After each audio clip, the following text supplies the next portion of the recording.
नमस्कार, मैं छत्तीसगढ़ अखबार के यूट्यूब चैनल इंडिया आजकल के स्टूडियो से सुनील कुमार।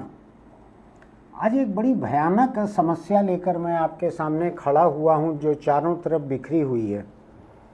मैं जिस प्रदेश में रहता हूं वो दारूखोरी के मामले में देश में शायद अव्वल है।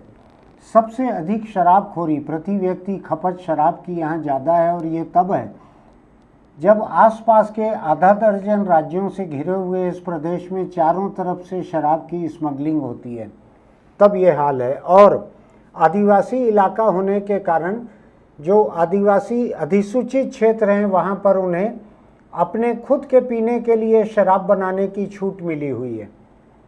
तो जो सरकार के जो आंकड़े हैं बिक्री के, जो बतलाते हैं कि यह प्रदेश देश में सबसे ऊपर है, उसमें ये आंकड़े शामिल नहीं हैं आदिवासियों के हाथ से शराब बनाकर पीने के, जिसके बारे में ये भी चर्चा है कि वो आसपास गांव देहात में बेचते भी हैं शराब।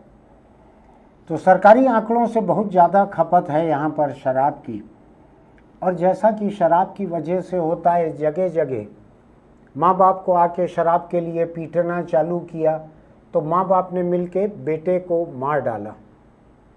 कहीं बाप आके शराब पी के माँ को पीट रहा है, पैसा मांग रहा है, और तो बेटे ने बाप को मार डाला। सभी किस्म के रिश्ते एक दूसरे को मार रहे हैं यहाँ पर। पत्नी पति को मार रही है, जो थोड़ा नया ट्रेंड है, अभी 21वीं सदी का है ये। पति पत्नी को मार रहा है। कहीं दोनों शराब पी रहे थे, बैठकर झगड़ा हुआ तो एक ने दूसरे को मार दिया, फिर किसी ने फांसी लगा ली। अब एक नया मामला सामने आया है जिसके बारे में सोचने की ज़रूरत है। सरकारी नौकरी।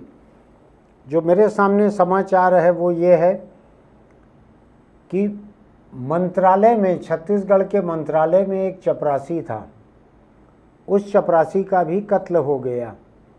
पुलिस ने जांच करते करते पता लगाया तो घर वाले जो हैं उनके बयान थोड़े गड्ढमड्ढ थे। थोड़ा दबाव डालकर पुलिस ने पता लगाया तो पता लगा कि खूब शराब पीता था। वो शराब पीकर घर वालों को परेशान करता था। थके हुए थे घर वाले, पत्नी थकी हुई थी, बेटा थका हुआ था। तो इस शराबी की पत्नी ने यह तय किया कि इस आदमी को अगर बाप को मरवा डाला जाए, तो अभी सरकारी नौकरी में है, तो बेटे को अनुकंपा नियुक्ति मिल जाएगी। अब आप सोचिए, ये जो अभी ऑपरेशन सिंदूर एक चल रहा है ना, उसकी लंबी परंपरा है देश में सिंदूर की। शादीशुदा महिलाएं सिंदूर लगाती हैं। वो परंपरा, वो रिश्ता, पति पत्नी का वो रिश्ता जो 7 जन्म तक साथ जीने वगैरह के कुछ वायदे वगैरह भी ऐसे फर्जी किए जाते हैं, उस रिश्ते में पत्नी इतना थक गई पति के शराब पीने से कि उसने अपने बेटे के साथ मिलकर तय किया कि इसको मरवा डाला जाए। तो फिर उन्होंने अपने जान पहचान के लोगों को, दूसरे लोगों को मध्य प्रदेश में खबर की कि ये ऐसा काम है, निपटाना है इसको। वहाँ भी लोग तैयार हो गए। देश में बेरोजगारी बहुत है। 3 लोग वहाँ से चल के आ गए मध्य प्रदेश से, एकदम ठला बैठे हुए हैं लोग। किसी ने फ़ोन किया, आ जाओ एक कत्ल करना है। तो ये देश के बदनाम राज्यों के भी नहीं है, मध्य प्रदेश के हैं, जहाँ थोड़ा कत्ल वत्ल कम होता है, भाड़े के हत्यारे कुछ कम रहते हैं। वहाँ से चले आए, यहाँ पे आके कत्ल किया, चले गए अपना कत्ल करके। अब आप सोचिए, मुझको एक दिलचस्प बात जो दिख रही है वो आप सुनेंगे तो हैरान रह जाएंगे। मरने वाले की बीवी ने अपने बेटे के साथ मिलके जिन कातिलों को बुलाया और साथ में मिल के मारा सब लोगों ने, 5 लोग गिरफ्तार हुए हैं। 5 के 5 का नाम जानते हैं आप? क्या है? शर्मा है सबका सरनेम। 5 कातिल हैं, सबका सरनेम शर्मा है, जिसमें पत्नी और बेटा शामिल है। 3 भाड़े पे या रिश्तेदारी में या किसी एहसान के लिए आए थे मध्य प्रदेश से। 5 के 5 शर्मा। गजब का हाल है। मैंने तो ऐसा ज़्यादा सुना देखा नहीं है। मेरे कैमरा पर्सन जो हैं वो भी सवर्ण ब्राह्मण जाति के हैं। वो बोल रहे हैं मुझको कि शर्मा जो है, कुछ गैर ब्राह्मण लोग भी लिखते हैं। तो मैं शर्मा बोलने से मैं ब्राह्मणों की तरफ कोई इशारा नहीं कर रहा हूँ। शर्मा है सब, इतना ही कह रहा हूँ। शर्मा शर्मा 5 लोगों ने बिना शर्माए हुए पति को मार डाला। पत्नी और बेटा ये 2 लोग भी साथ में थे। क्या हाल कर दिया है शराब ने, थोड़ा सोच के देखिए। महिला को लग रहा है कि पति को मार डालना ठीक है, जिंदा है तब तक रोज जीना हराम किया हुआ है हमारा, मर जाएगा तो बेटे को अनुकंपा नियुक्ति मिल जाएगी। लोग यहाँ पे दुआ देते हैं, सदा सुहागन रहो। सदा सुहागन रहो का मतलब जानते हैं कि पति जब मर भी जाए तो कई साल उसकी सेवा करना, आखिरी में उसके बाद ही में मरना, ताकि पति को कोई कमी न रहे सुख सुविधा में।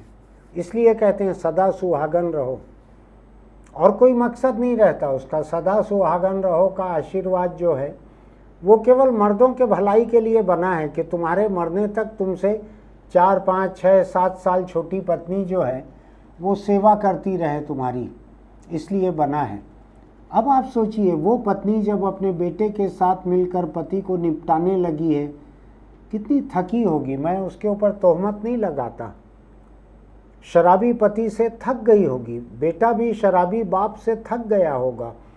इतना थक गए होंगे ये लोग, केवल नौकरी के लिए ऐसा नहीं किया होगा, शराब से थके हुए हैं। केवल नौकरी के लिए करना रहता तो एक मामला थोड़ी होता, हजारों मामले हो सकते थे कि बाप को मारो बेटे को अनुकंपा नियुक्ति मिल जाए, ऐसे हजारों मामले हो सकते थे, बेटे को, बेटी को, किसी को भी। शराब ने क्या हाल कर दिया है समाज का, परिवार का, इसको देखिए आप। मैं देखता हूँ जितने किस्म के जुर्म मुझको आसपास बड़े बड़े जुर्म दिखते हैं, उनमें से बहुत सारे ऐसे हैं जो शराब के नशे की वजह से हो रहे हैं जुर्म। कोई किसी का कत्ल करवा रहे हैं, कोई किसी के साथ रेप कर रहे हैं। स्कूल के टीचर हैं तो 3 टीचर, हेडमास्टर, प्रिंसिपल मिलकर छात्रा के साथ रेप कर रहे हैं, पिए हुए हैं। यानी निजी जिंदगी में मैंने दारू पीने वाले लोगों के साथ उठना बैठना इसलिए बंद कर दिया कि पी हुई हालत में अगर बदतमीजी करते हैं तो अगले दिन माफ़ी मांग लेते हैं कि अरे माफ़ कर देना बॉस, तुम तो जानते हो यार मैं पिया हुआ था, जैसा कि पी के मेरे ऊपर कुछ एहसान किए थे। तो मैं केवल पीने वाले लोगों को सावधान करने के लिए यहाँ पर खड़ा हुआ हूँ। अगर आपका दारू पीना, दारू पी के परिवार को परेशान करना, दारू पीने के लिए घर से पैसा मांगना, अगर ये सिलसिला जारी रहेगा तो मेरे पास एक लंबी लिस्ट है घर के लोगों की। बूढ़े माँ बाप ने जवान बेटे को मार डाला क्योंकि दारू पी के दंगा करता था, दारू पीने के लिए पैसा मांगता था। ऐसा ही परिवार के हर रिश्ते के लोग एक दूसरे को मार चुके हैं। तो आपको सोचने की ज़रूरत है कि इतनी शराब पीना, ऐसे शराब पीना, ऐसे नशे में रहना, परिवार को हलाकान करना, घर की बच्चियों से रेप करना, बाहर की महिलाओं से, लड़कियों से, छात्राओं से रेप करना। छत्तीसगढ़ में बड़ा विचित्र चलन मैंने देखा है। टीचर जो हैं पी के स्कूल चले जाते हैं, वहाँ बैठकर दारू पीते हैं। हेडमास्टर हेडमिस्ट्रेस के कमरे में बैठकर टेबल सजा के अपना दारू पीते हैं। जो करना है करो, मैं पी रहा हूँ। सबके वीडियो हैं, मैं मन से नहीं कह रहा हूँ कुछ भी, वीडियो हैं सबके।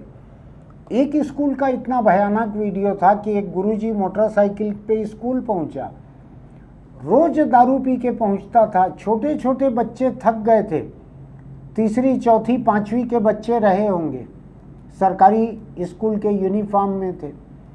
बच्चे इतने थक गए थे कि जैसे ही गुरुजी मोटरसाइकिल पे पहुंचा, बच्चों ने चप्पल ले लेकर मारना चालू कर दिया गुरुजी को, चप्पलों से पीटा। वो मोटरसाइकिल वापस मोड़ के भागने लगा तो बच्चे पीछे दौड़ दौड़ के चप्पल फेंक फेंक के मार रहे थे गुरुजी को।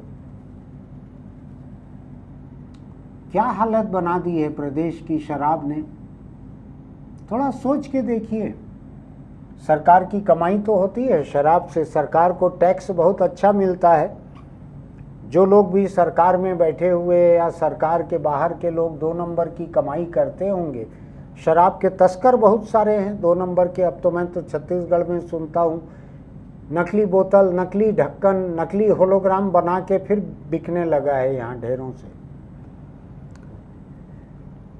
तो इतना शराब पीना, लोगों को शायद कम मेहनत से धान के बहुत ज़्यादा दाम मिल रहे हैं, पूरे देश में सबसे ज़्यादा दाम। क्या उस वजह से ऐसा हो रहा है? तेंदुपत्ता का खूब पैसा मिल रहा है, क्या उसके कारण हो रहा है?